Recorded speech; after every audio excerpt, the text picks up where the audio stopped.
ဒီကားချစ်ဆက်ရှိချစ်တရုတ်လိုပြောမယ်ဆိုလို့ရှိရင်တော့18တိကျမတရုတ်တန်ထွက်တော့ရမ်းမကောင်းပါဘူးတရုတ်ကြီးချုံချင်းမှာရှိတာဖြစ်ပါတယ်အားလုံးပဲမင်္ဂလာပါရှင်မိုက်ဆုံးခနမူနာဒေတာချန်နယ်မှာပြန်လည်ကြိုဆိုလိုက်ပါတယ်ရှင်တောက်ချန်းကို Metro Station Exit 10B Line 1 Line 2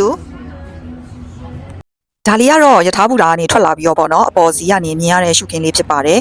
အဲ့တော့ဒီနေရာကိုရောက်ရင်ဘာတွေမြင်တွေ့ရမလဲဆိုရင်ချုံချစ်မျိုးရဲ့ရှေ့ဟောင်းရိုးရာစတိုင်စောင့်ဦးတွေရဲ့ကျင်းပြောင်းတဲ့လီကတစ်လမ်းကြားလေးတွေမှာဓာတ်ပုံရိုက်လို့ရှိရင်အကောင်းဆုံးဖြစ်ပါတယ်ဒီဓာတ်ထွက်မုံနေအဲ့လိုမျိုးစိုင်ပေါင်းမျိုးစုံပေါ့နော်တွေ့ရတယ်ညဘက်မှာမီးရောင်စုံတွေကြားမှာမြို့ပြ skyline ရှုခင်းပေါ့ပြီးတော့နောက်ထပ်ဘာတွေတွေ့ရလဲဆိုတော့တရုတ်တွေရဲ့တီထွင်ဖန်တီးထားတဲ့ဈေးရောင်းတဲ့စမ်းကြားတဲ့ပုံစံလေးတွေပေါ့နော်ဒါတွေကိုမြင်တွေ့ရမှာဖြစ်ပါတယ်ရှင်ကျမဒီအကြောင်းနဲ့ပတ်သက်ပြီးတော့ပေါ့နော် Facebook မှာရေးဖူးပါတယ်22ထပ်ပေါ့နော်22ထပ်ကနေပြီးတော့မှအောက်ဖက်ကိုမြင်းကြီးဖက်ကိုဆင်းသွားပြီးတော့မှနည်းနည်းရှောက်လိုက်လို့ရှိရင်ဟုံးရံ3ရဲ့မြစ်ပေနောက်ရောက်တယ်ပေါ့နော်အဲ့22ထပ်ကိုမှဒီလိုအပေါ်တက်လာမယ်ဒီမြင်းကြီးထပ်ပေါ့နော်အဲ့အရှိတက်တဲ့ကိုရှောက်လာမယ်ဆိုလို့ရှိရင်မြို့လေကောင်ကကျဲဖန်ဘေးစထရီပေါ့နော်လူလျှောက်လန်အဲ့ကိုရောက်လာမှာဖြစ်ပါတယ်အဲ့မှာလက်ဆောင်ပစ္စည်းဝယ်လို့ရတယ်အဲ့နေရာကနေဆက်လျှောက်လာလို့ရှိရင်တော့အခုဒီ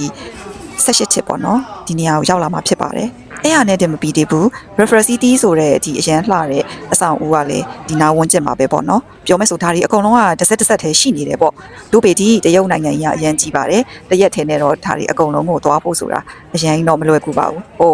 ကားလေးငါပြီးတော့မှဟိုထိရောက်သွားရင်တော့တမျိုးပေါ့နော်ကျွန်မပြောချင်တဲ့အဓိပ္ပာယ်ကနားလေအောင်လမ်းလျှောက်ပြီးတော့မှသွားမယ်ဆိုရင်တရက်ထဲနဲ့မလုံနိုင်ဘူးလို့ပြောချင်တာဖြစ်ပါတယ်ရှင်ကျွန်မအမြင်ပေါ့နော်ဒီ18ထစ်ကလေဓာတ်ပုံရိုက်လို့ vlog ရိုက်လို့အရန်ထဲမှာလှတဲ့နေရာပေါ့နော်ကိုယ့်ရဲ့ရိုက်ချက်ပေါ်မှာမူတည်တယ်ပေါ့အဲ့လိုနေရာတစ်ခုပေါ့ဘာမှအသေးချာအများကြီးရှိတာမျိုးတော့မဟုတ်ပါဘူး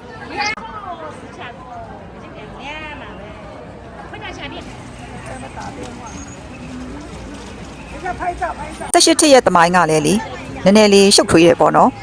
အခုဒီကြောက်ရည်တွင်းပေါ့နော်အဲ့ကြောက်ရည်တွင်းမှာတဲ့လီကာ18ထစ်ကိုတဲ့အစွဲပြုတ်ပြီးပေးထားတယ်လို့ပြောတဲ့လူတွေလည်းရှိတယ်လို့မျိုးတချို့ကကြတော့လေတဲ့နားနေဆောင်နဲ့အနားယူတဲ့စင်းကြံ18ခုကိုပေါ့နော်အစွဲပြုတ်ပြီးပေးထားတာလို့ပြောတယ်အဲ့တော့တဲကွဲမနေဘူးပေါ့နော်ဘယ်သမိုင်းကအမှန်လဲတော့ကျမလည်းမသိပါဘူးရှင်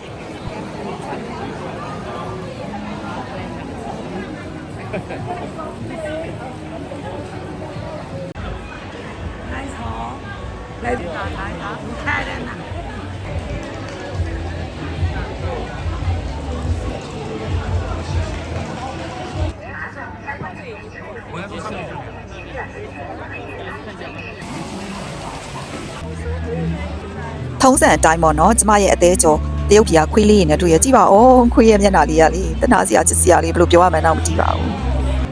အမလေးတဲရတာစိတ်ထဲခုန်နေရော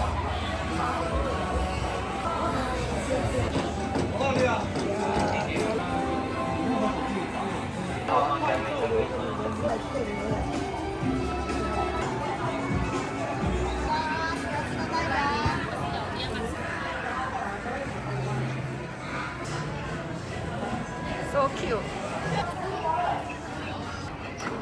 I wanted to try China smell.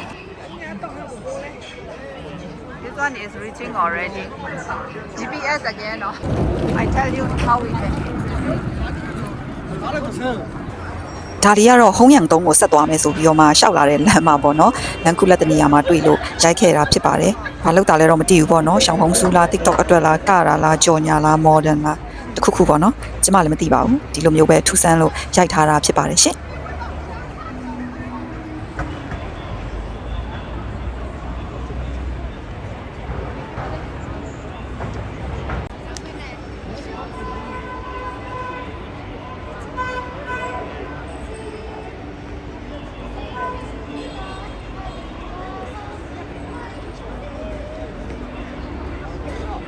ဒါကတော့တင်ဘောစီးဖို့သွားတဲ့တက္ကစီပေါ်မှာပေါ့နော်ကျမတင်ဘောတော့မစီးဖြစ်ပါဘူးတင်ဘောစီးတာကျမတငယ်ချင်းကိုတက်ပို့တာပါပြီးတော့ကျမတို့ကဟုံးရံ3ကိုဆက်သွားခဲ့တယ်ပေါ့နော်သူတို့ကတော့တင်ဘောပေါ်ကနေဟုံးရံ3ကိုကြည့်ချင်တာပေါ့နော်ဒါကတော့ကိုယ့်ရဲ့ရွေးချယ်မှုပေါ့နော်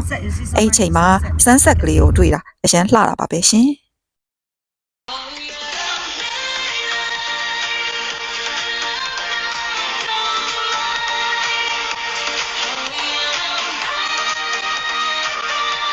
ကိုပါရကိုခီးသွားမဲ့လူတွေအတွက်ဆိုရင်ပေါ့နော်ဒီဗီဒီယိုလေးကအကျိုးရှိမယ်လို့ထင်ပါတယ်နောက်ဗီဒီယိုတွေလည်းစောင့်ကြည့်ပေးအောင်နော်အားလုံးပဲတတပါရှင်